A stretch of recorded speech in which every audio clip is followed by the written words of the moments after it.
Welcome to Ask Alex Anything, the video blog where you can ask me, Alex, anything you want to about religion. Today's question comes from Trinity.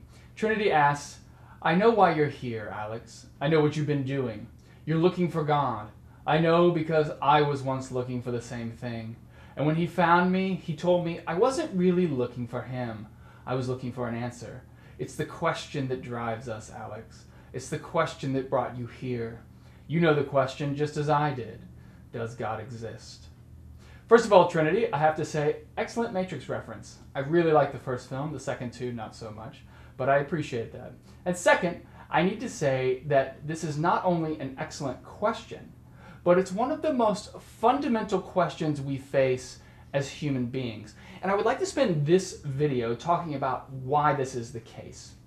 The reason why it's so fundamental is because how you answer this question determines where you derive your ultimate meaning as a human being.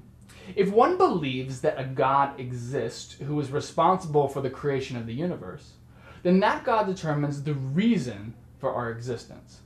Now, depending on how you define God, that becomes how you define the reason for existence. So for instance, if you believe God is good, then you probably believe that our reason for existing has good intentions behind it, despite all the evil and suffering in the world.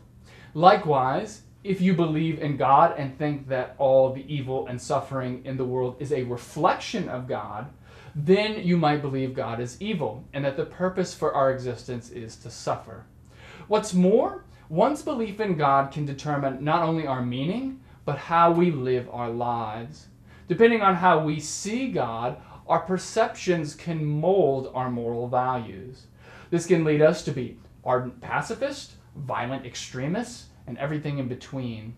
I believe that this variation is what leads many people to make the logical leap that they should not believe in God at all. They make this decision because if one does not believe in a God, then one is not subject to the arbitrary moral values derived from finding our meaning in God. On the other hand, if God does not exist, and there is no external reason for the creation of the universe, if our existence is simply a matter of chance, then we are left to devise our own purposes and morals for our lives.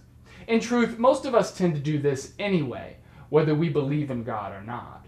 The difference is that atheists have more of a right to determine their own moral values, unlike people who believe in God and who believe that God should ultimately determine their morality. Stay tuned for my answer to Trinity's question concerning whether or not God exists. And as usual, keep sending in your questions to Ask Alex Anything or come visit us at piestreet.org. Until next time, bye-bye.